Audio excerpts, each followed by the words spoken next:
Hi friends, welcome back to our YouTube channel Yathra Snehi. ഇന്ന് നമ്മളൊരു informative അപ്ഡേറ്റുമായിട്ടാണ് നിങ്ങളുടെ മുമ്പിൽ എത്തിയിരിക്കുന്നത് കേട്ടോ. മഴക്കാലമല്ലേ, അതായത് പെരുമഴക്കാലമല്ലേ. ഈ പെരുമഴക്കാലം എന്ന് പറഞ്ഞാൽ നമ്മുടെ നാട്ടിൽ ശരിക്കും പറഞ്ഞാൽ ഭീതിയുള്ളൊരു കാലമാണല്ലേ. അതായത് മണ്ണിടിച്ചിലും ഉരുൾപൊട്ടലും വെള്ളപ്പൊക്കവും റോഡ് അപകടങ്ങളും എല്ലാം ഒരുപാടുള്ളൊരു കാലമാണ് നമ്മുടെ ഈ മഴക്കാലം. അപ്പം ഈ മണ്ണിടിച്ചിലും ഉരുൾപൊട്ടലും അല്ലെങ്കിൽ വെള്ളപ്പൊക്കവും ഒന്നും നമുക്കൊരു പരിധിവരെ നമ്മുടെ കൺട്രോളിൽ നിൽക്കുന്ന കാര്യങ്ങളല്ല. എന്നാൽ ഈ റോഡ് അപകടങ്ങൾ, അതായത് നമ്മൾ വാഹനം ഓടിക്കുന്ന ഓരോരുത്തരും റോഡ് അപകടങ്ങളിൽ പെടാതെ രക്ഷപ്പെടുക എന്നുള്ളത് നമ്മൾ ഓരോരുത്തരെയും കൺട്രോളിൽ നിൽക്കുന്ന, അല്ലെങ്കിൽ നമുക്കൊരു 99% ചെയ്യാൻ കഴിയുന്ന ഒരു കാര്യമാണ് അല്ലേ. അപ്പം ഈ റോഡിൻ്റെ ശോചനീയമായ അവസ്ഥയും എല്ലാം റോഡ് അപകടങ്ങൾ കൂടുതലായി ഉണ്ടാക്കുന്നുണ്ട്. അപ്പം ഈ സാഹചര്യങ്ങളിൽ നമ്മൾക്ക് വാഹനം ഓടിക്കാതെ പറ്റുകയുമില്ല. നമുക്ക് പല ആവശ്യങ്ങൾക്കും ജോലി സംബന്ധമായ കാര്യങ്ങൾക്കും എല്ലാം റോഡിലൂടെ വാഹനം ഓടിക്കാതെ സാധിക്കുകയുമില്ല. അപ്പോൾ ഇത്തരം സാഹചര്യങ്ങളിൽ റോഡ് അപകടങ്ങൾ കുറവാക്കാനായിട്ട്, പ്രത്യേകിച്ചും 2 വീലർ പോലുള്ള വാഹനങ്ങൾക്ക് റോഡ് അപകടങ്ങൾ ഈ മഴക്കാലത്ത് കൂടുതലായിരിക്കും.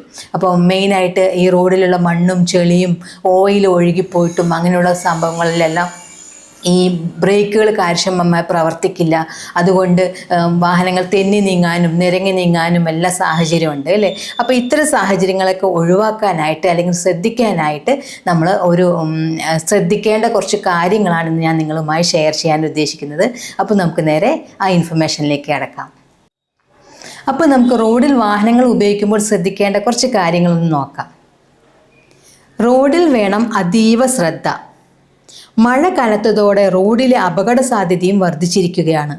മഴക്കാലത്ത് ബ്രേക്കുകൾ അവയുടെ ശേഷിയിലും താഴെയാണ് പ്രവർത്തിക്കുക എന്ന് ഓർത്തു വേണം വാഹനം ഓടിക്കാൻ. മഴക്കാലത്ത് വാഹനം ഓടിക്കുമ്പോൾ ശ്രദ്ധിക്കേണ്ട കുറച്ച് കാര്യങ്ങളാണ് ഇനി പറയുന്നത്. എല്ലാവരും ഒന്ന് മനസ്സിലാക്കി വയ്ക്കുക. ബ്രേക്കുകൾ കൃത്യമായി പ്രവർത്തിക്കുന്നുണ്ടോ എന്ന് ഉറപ്പുവരുത്തുക. വൈപ്പറുകളും ഡീമസ്റ്ററുകളും ഉപയോഗിക്കുക. മഴവെള്ളവും ഓയിലും കലർന്ന് റോഡിൽ വഴുക്കലുണ്ടാകാൻ സാധ്യതയുണ്ട്. ഇരുചക്ര വാഹനങ്ങൾ ഓടിക്കുന്നവർ കൂടുതൽ ശ്രദ്ധിക്കണം. വാഹനം ഓടിക്കുന്ന സമയത്ത് മുൻപിലുള്ള വാഹനവുമായി കൃത്യമായ അകലം പാലിക്കാൻ ശ്രദ്ധിക്കണം. വാഹനം പെട്ടെന്ന് തിരിക്കുന്നത് ഒഴിവാക്കുക. മഴ ശക്തമാണെങ്കിൽ ബ്ലിങ്കർ ലൈറ്റുകൾ ഓൺ ചെയ്യുക. അപ്പോൾ വാഹനങ്ങൾ എതിരെ വരുന്നതെന്ന് ഒരുപക്ഷെ അറിയാൻ സാധിക്കില്ലല്ലോ, അതുകൊണ്ട് ബ്ലിങ്കർ ലൈറ്റുകൾ ഓൺ ചെയ്യുക. വെള്ളക്കെട്ടുള്ള റോഡിൽ കുഴികൾ ഉണ്ടാകുമെന്നതിനാൽ സൂക്ഷിച്ച് ഓടിക്കുക.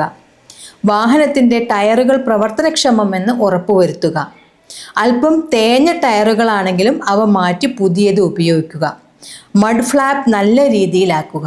അപ്പോൾ നമ്മുടെ വാഹനം എപ്പോഴും ക്ലിയർ ആയിട്ട് അല്ലെങ്കിൽ കണ്ടീഷൻഡ് ആയിട്ട് വയ്ക്കാനാണ് ഇതിൽ മെയിനായിട്ട് പറഞ്ഞിരിക്കുന്നത് കേട്ടോ.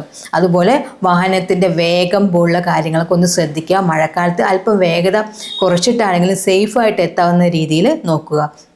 നമ്മൾ 5 മിനിറ്റോ 10 മിനിറ്റോ നേരത്തെ എത്തണം എന്ന് കരുതിയിട്ട് വേഗത കൂട്ടി ഓടിക്കുമ്പോൾ വലിയ അപകടവും പറ്റും, നമുക്ക് അവിടെ എത്തിച്ചേരാനും കഴിയില്ല. അപ്പോൾ ഇത്തരം കാര്യങ്ങളൊക്കെ ഒന്ന് ശ്രദ്ധിക്കുക.